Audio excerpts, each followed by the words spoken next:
bonjour à toutes et à tous, bonjour à vous les frères Buffet, bonjour Thierry Messant, vous nous parlez en direct de Damas, où il se passe évidemment beaucoup de choses, même si la campagne électorale en France qui bat son plein, nous l'évoquerons tout à l'heure tous les deux, masque un peu les événements, alors que c'est un sujet qui devrait être abordé, puisque aujourd'hui c'est l'extérieur qui détermine l'intérieur, comme c'est l'Europe qui détermine la politique française à au moins 97%, et nul n'en parle parmi les candidats. Voilà. Alors, quoi de neuf en Syrie, Thierry? Je crois qu'il y a eu plusieurs attentats. À Damas même, il y a 24 heures ou 36 heures, des attentats contre des tribunaux qui ont fait une trentaine de morts. Le mausolée de Zineb, il y a un peu plus de 48 heures, 72 heures, 74 morts. C'est juste à l'extérieur, Zineb étant la petite-fille du prophète. C'est donc un lieu extrêmement fréquenté par les pèlerins chiites. Voilà. Alors, globalement, que peut-on dire de la situation? Est-ce une réaction? Je ne vous mange pas votre réponse, mais est-ce une réaction devant la perte de terrain de Daesh et autres sites? Encore que le mausolée de Zineb, c'est soit Fatah el-Sham, c'est-à-dire Al-Nusra, c'est-à-dire les amis de M. Fabius. Ne l'oublions jamais. En fait, tout le monde voit bien qu'on se dirige vers une possible paix dans les semaines à venir ici. Et évidemment, comme toujours, à la fin d'une guerre, c'est le moment où les crimes les plus terribles sont commis. Donc là, les djihadistes ont attaqué des tribunaux, des mausolées, tout ça, mais je ne pense pas que ça signifie que la guerre va repartir. Je pense au contraire que ça signifie que la guerre est en train de se terminer et que chacun essaye d'obtenir quelque chose avant la fin de cette guerre. C'est de la même manière que je lis l'incursion israélienne la nuit dernière. Oui, une grosse incursion. Il y aurait eu plusieurs cibles visées par l'aviation israélienne. Les Syriens revendiquent un avion abattu, ce qui est démenti par Tel Aviv. 3 missiles auraient été tirés contre le territoire israélien. Un aurait été intercepté en vol par les fameux missiles patriotes, et 2 autres auraient touché le sol, mais dans les champs de betteraves. Donc on voit qu'il y a, au fond, vous êtes en train de nous dire, une sorte de spasme, alors que la paix se négocie au Kazakhstan, à Astana. En fait, ce qui se négocie à Astana, c'est pas du tout la paix, hein, c'est autre chose qu'on négocie là-bas. Mais les Israéliens sont persuadés que la paix est proche. C'est la raison pour laquelle Benjamin Netanyahou est allé à Moscou l'autre jour et il a expliqué aux Russes que lui, il acceptait l'idée de la paix à la condition d'avoir la garantie que les Iraniens n'obtiendraient pas de base militaire au sud de Damas. Bon, et apparemment, les Russes ont plutôt mal pris cette demande israélienne dans la mesure où ils considèrent que c'est pas de leur ressort. Donc les Israéliens ont mené plusieurs attaques la nuit dernière et pour la première fois depuis longtemps, l'armée syrienne leur a répondu. Alors elle leur a répondu apparemment sans utiliser des missiles dernier cri qu'elle vient de recevoir du côté russe, mais des missiles plus conventionnels. Enfin, plus conventionnel. Oui, ce ne sont pas les S-300, et encore moins les S-400. Non. Surtout pas les S-300 qui auraient abattu à tout coup les appareils israéliens. Donc on peut considérer que ce sont des coups de semonce. Voilà. Alors que les Israéliens nient avoir perdu un avion, ça c'est tout à fait normal. Hein. Toujours l'armée israélienne nie avoir des pertes, même quand tout le monde les voit, qu'il y a énormément de témoins. Donc ça ne veut rien dire ce démenti. Pour savoir vraiment ce qui s'est passé, il faudra attendre plusieurs jours et à mon avis, il faudra attendre que le Hezbollah ne communique sur ce sujet parce que c'est par le Hezbollah, en fait, de manière circulaire, qu'on apprendra plus précisément ce qui s'est passé. Oui, enfin le Hezbollah, c'est l'épine dans le pied israélien et on sait que ces attaques sur le territoire syrien visent en fait des dépôts d'armes ou de la logistique du Hezbollah. Non. Non. Chaque fois, les Israéliens disent qu'ils attaquent des objectifs du Hezbollah, mais ça, c'est comme dénier avoir eu des pertes. C'est un langage automatique qui leur permet de justifier leur attaque sans tomber sous le coup du droit international, parce qu'ils sont par ailleurs en guerre contre le Hezbollah.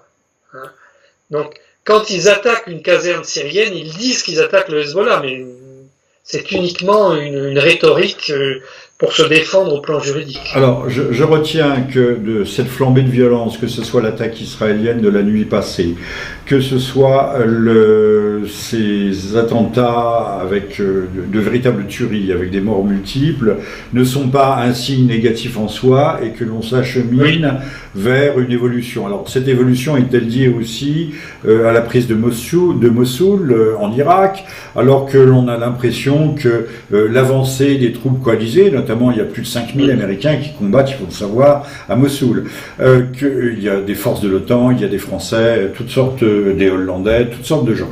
Alors que cette offensive a l'air de marquer le pas et ne va pas aussi vite qu'on eût pu l'espérer. Oui. Alors, en fait, pour le moment, sur le terrain, il y a une confusion générale, que ce soit en Irak ou en Syrie. Mais il est évident que derrière cette confusion générale, il y a eu un accord entre le Kremlin et la Maison-Blanche. Et autant qu'on puisse comprendre, qu'on puisse interpréter les événements, actuellement, l'armée des États-Unis a modifié sa stratégie à Mossoul, en Irak, et pour la deuxième fois, elle combat réellement les djihadistes. Donc, elle a coupé les routes qui permettaient alors aux djihadistes de circuler. Donc ça, c'est très nouveau, parce qu'au début de la bataille de Mossoul, l'armée des États-Unis maintenait une route ouverte, et l'objectif de l'armée, c'était uniquement de déplacer Daesh, pas de le combattre. Tandis que maintenant, ça semble être un combat véridique. Un effet de la politique de Donald Trump, à votre avis? Oui, directement. Mais est-ce que cette politique de Donald Trump va être éclaircie ou pas? C'est-à-dire, qu'est-ce qu'on va faire des territoires qu'on libère? Alors, à Mossoul, en Irak, c'est clair, les territoires qui sont libérés des djihadistes vont être remis au gouvernement de Bagdad. Mais en Syrie, qu'est-ce qu'on va faire? Alors, il y a actuellement ce qui se prépare autour de Raqqa, et il y a ce qui a lieu à Manbij, une ville où il y a maintenant face à face les troupes russes et les troupes des États-Unis, et ils se voient mutuellement. Alors pour le moment, la discussion a lieu au niveau des états-majors et il n'y a pas de jonction entre les troupes des Russes et les troupes des États-Unis. Mais autant qu'on puisse comprendre, apparemment... C'est une première historique. C'est oui, une première historique qu'il faut noter et souligner. Ce que je voulais dire, c'est que l'accord porte sur plusieurs points. D'abord, les Russes et les États-Unis sont d'accord pour éviter qu'il y ait un affrontement entre les Turcs et des Kurdes. Des Kurdes. Je ne dis pas les Kurdes, mais des Kurdes. Ensuite, il semble que les États-Unis sont prêts à faire reculer la Turquie et à ce que les troupes turques rentrent chez elles. Mais je dis c'est possible, mais c'est pas certain, parce que la présence de troupes kurdes à l'étranger, pour le moment, ça se voit en Irak, mais ça se voit aussi à Chypre. Si on fait reculer les troupes turques en Syrie, pourquoi ne les fait-on pas reculer à Chypre? Oui, cette affaire est très complexe. D'autant que M. Erdogan est somme toute quelque peu imprévisible, qu'il a, comme on dirait en langage post-diplomatique, son propre agenda, que c'est un allié difficile, c'était un allié difficile pour les Américains, c'est un allié très difficile aujourd'hui pour les Russes. Et s'il tolère et si M. Erdogan est favorable à un Kurdistan irakien, il est tout à fait opposé à ne serait-ce que la création d'un embryon, d'une esquisse d'embryon de Kurdistan syrien. Oui, mais là, il faut avoir en tête qu'au départ, il voulait créer un Kurdistan en Syrie, dans un territoire qui n'est pas kurde. Il voulait créer un État dans lequel il puisse expulser ces Kurdes. C'est très différent.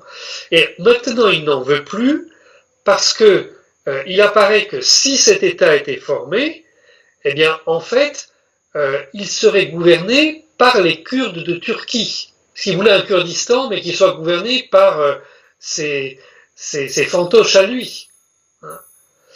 Donc, il y a des changements dans chacune des stratégies des États de cette région. C'est ça qu'il faut comprendre. Et aujourd'hui, on ne sait pas ce qui a été définitivement décidé par les Russes et les États-Unis. Mais en tout cas, on s'achemine vers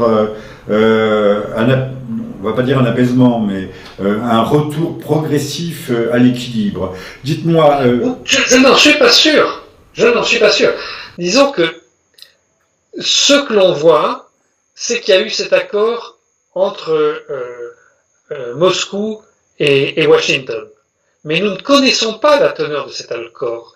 Nous espérons, et ça semble possible, au vu de ce qui se passe sur le terrain, que cet accord prévoit de libérer la Syrie, de remettre les territoires libérés au gouvernement de Damas et d'arriver à la paix. Mais il est également possible qu'il y ait des clauses tout à fait indéfendables dans cet accord et qu'on découvrira en cours de route. Alors, les Russes avaient quand même manifesté leur réticence totale à un changement de régime à Damas. Au départ, oui. Ils étaient un peu plus tièdes, un peu plus, non pas indécis, mais circonspects. Non. Les Russes ont toujours été très clairs qu'on ne toucherait pas au gouvernement légitime de la Syrie, que c'était une affaire de pure démocratie. Le gouvernement de Damas sera désigné par les habitants de la Syrie. Point final. Ça, c'est la chose qu'ils ont dite depuis le début. Alors, il est vrai qu'en France, tous les jours, on a répété depuis 2011 que nous allions convaincre nos partenaires russes qu'ils faisaient fausse route, qu'il fallait abandonner Bachar el-Assad et qu'on devait mettre un gouvernement colonial à sa place. Mais ça, c'est de la rhétorique franco-française. Alors, M. Erdogan, c'est clair, son objectif, c'est la chute de la maison Assad. En ce qui concerne les États-Unis... Plus maintenant. Sur ce point, il a déjà évolué.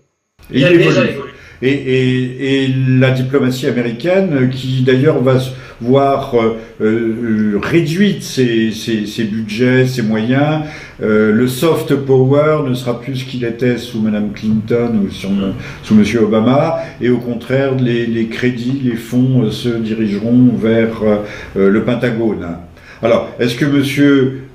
Trump désire lui aussi toujours ce régime change, ce changement à la tête de l'État syrien, à votre avis? Plus du tout.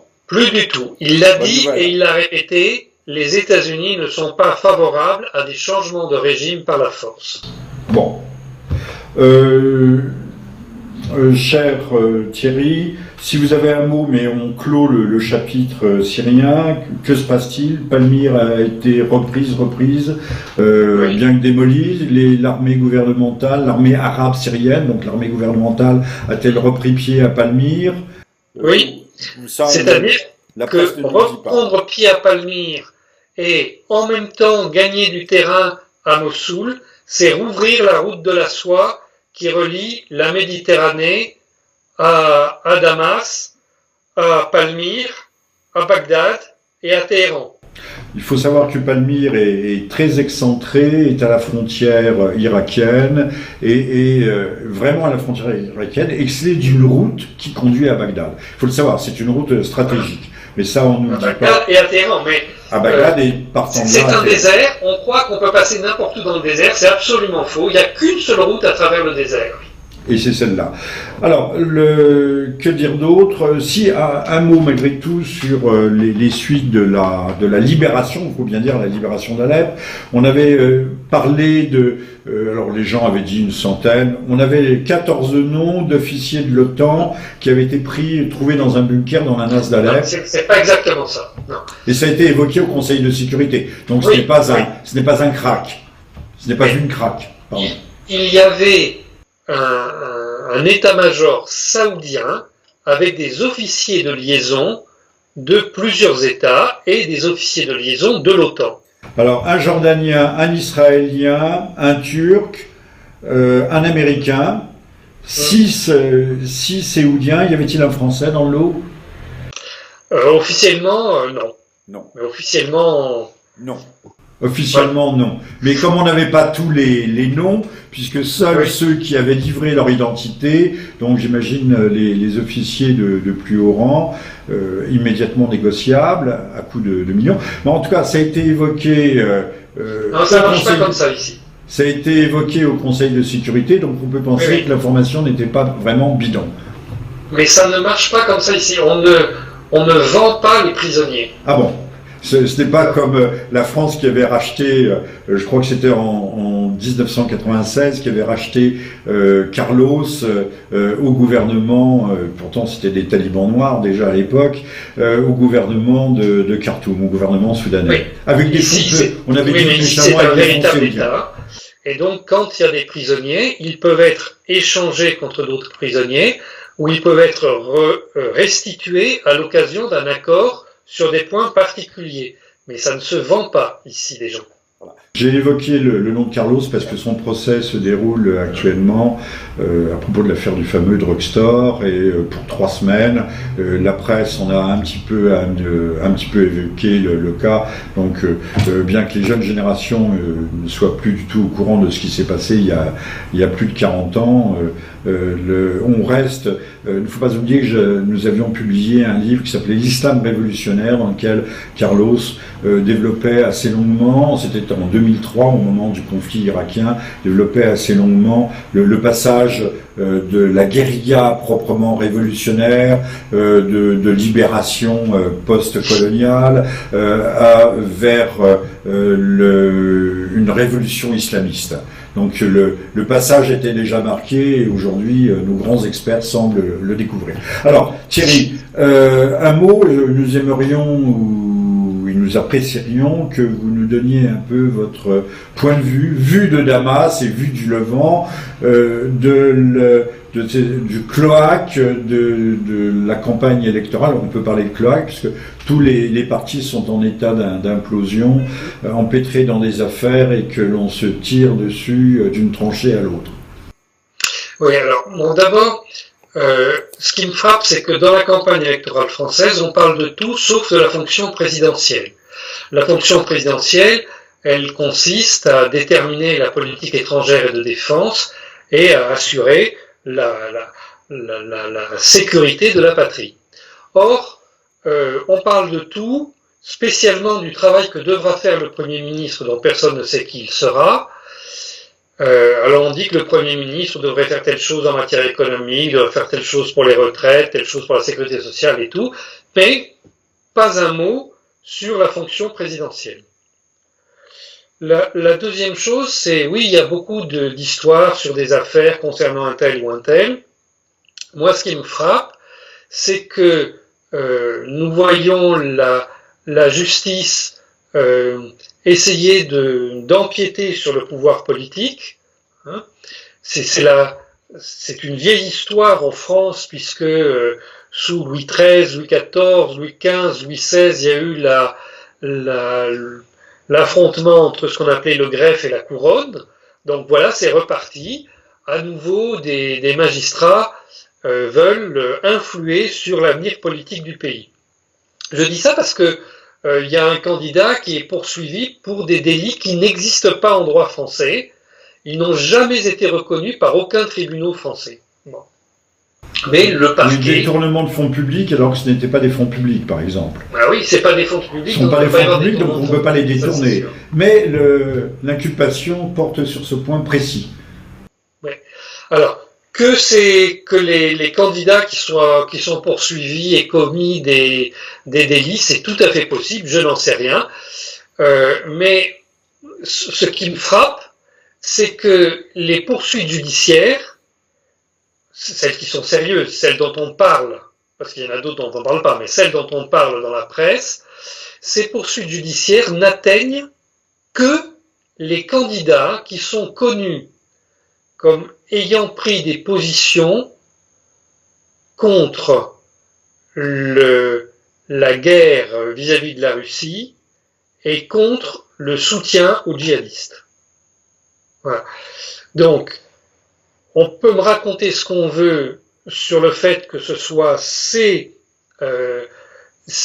affaires judiciaires qui soient rendues publiques, hein, et pas les autres, mais il est clair que le traitement des médias est influencé, à leur insu peut-être, mais que ce traitement des médias est influencé par des enjeux internationaux qui les dépassent complètement. Alors Thierry, vous avez une formule, nous allons l'évoquer en quelques mots. Vous allez sortir un livre, sortir c'est l'expression consacrée, la semaine prochaine, un livre de vaste géopolitique, fait exceptionnel. Ce livre sortira dans une dizaine de pays simultanément. Nous nous donnons rendez-vous vendredi en 8 pour approfondir ce sujet. Toujours est-il que la France est en état d'urgence. Il y a une menace terroriste et j'ai relevé cette phrase de vous, disant que plus on semble combattre le terrorisme, plus on le combat ou plus on semble le combattre, et plus en fait il s'étend. Alors, dès lors que Daesh connaîtrait une régression significative en Irak et au pays de Cham, pensez-vous que ce terrorisme, qu'on va avoir une sorte de reflux et que le terrorisme va se reporter sur l'Ouest européen?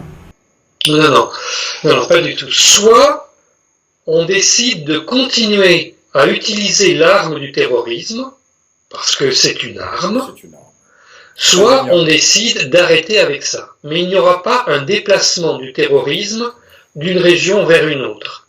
Soit on arrête, soit on l'étend, ce qu'on est en train de voir aujourd'hui. Hein. On a un terrorisme généralisé au Moyen-Orient élargi, avec la destruction d'États par ces groupes terroristes, et on voit une extension de ce phénomène vers l'Europe, à travers l'afflux de réfugiés et l'organisation d'attentats en Europe. Alors soit on développe ça, et on met le désordre, le chaos aussi en Europe, soit on arrête la totalité des choses. Alors Thierry, qui manie cette arme du terrorisme? C'est le sujet de mon livre. C'est ce que j'explique, c'est que il y a un groupe aux États-Unis qui comprend ce qu'on appelle le gouvernement de continuité aux États-Unis. C'est prévu par les textes aux États-Unis. Ce qu'on appelle ce gouvernement de continuité, qu'il s'appuie sur des organisations internationales où il a placé des membres à lui. Il s'appuie sur certaines transnationales, des sociétés commerciales qui ont des pouvoirs particuliers. Et désormais, il s'appuie aussi sur des personnalités politiques en Europe, que ce groupe a un agenda particulier, on l'a vu, la destruction de la totalité des États de cette région, ici, et que cet agenda l'amène désormais à gagner en Europe. Et puis en face, il y a un autre pouvoir qui est représenté actuellement par la Maison-Blanche, par la Russie, par l'Iran, par la Syrie, qui sont des États alliés contre ce gouvernement de continuité. Et donc l'affrontement, il est là aujourd'hui. Donc je donne toutes sortes d'explications, de détails, de références qui permettent de comprendre ça. Donc si on ne comprend pas ce qui se passe au plan international, et vraiment aujourd'hui, je ne sais pas comment on pourrait comprendre dans la presse européenne, parce que c'est un tissu de contradictions. Hein. On dit que Al-Qaïda a commis les attentats du 11 septembre, mais en même temps, on dit qu'Al-Qaïda, c'est notre allié ici. Alors il faut savoir, il faut choisir, ça ne peut pas être les deux en même temps. C'est ce que je souligne dans mon livre, Les fiancés. Moi, je vous livre ce que je sais de cet affrontement. ce que je vois, ce que j'ai pu comprendre, non seulement ici en Syrie, mais ce que j'ai pu comprendre en Libye, ce que j'ai pu comprendre en Iran. Et soit on regarde cet affrontement et on se positionne, alors on peut choisir, hein, soit on veut le chaos général et tout, c'est ce que défendent certains, soit on lutte contre ça et on espère rétablir la souveraineté des États et la paix dans le monde. Alors, merci Thierry. Je vais vous donner quand même la parole si vous souhaitez ajouter un mot. Nous nous donnons rendez-vous vendredi en 8. Nous reviendrons sur votre livre et sur ce gouvernement de continuité qui est en fait ce qu'on appelle aussi l'État profond américain, mais qui est tout à fait visible. Et pour ceux qui n'auraient pas compris, les conspirations n'ont pas besoin de se dérouler dans une cave. Elles peuvent avoir lieu tout à fait à ciel ouvert. Open Conspiracy aurait appelé cela H.G. Wells, le romancier visionnaire. Thierry, un dernier mot avant de nous quitter? Non, je vous attends la semaine prochaine. J'espère que vous aurez lu mon livre et qu'on pourra en discuter sur le fond. Nous en parlerons très, très longuement. À bientôt Thierry et merci encore. À très bientôt. Portez-vous bien. Au revoir.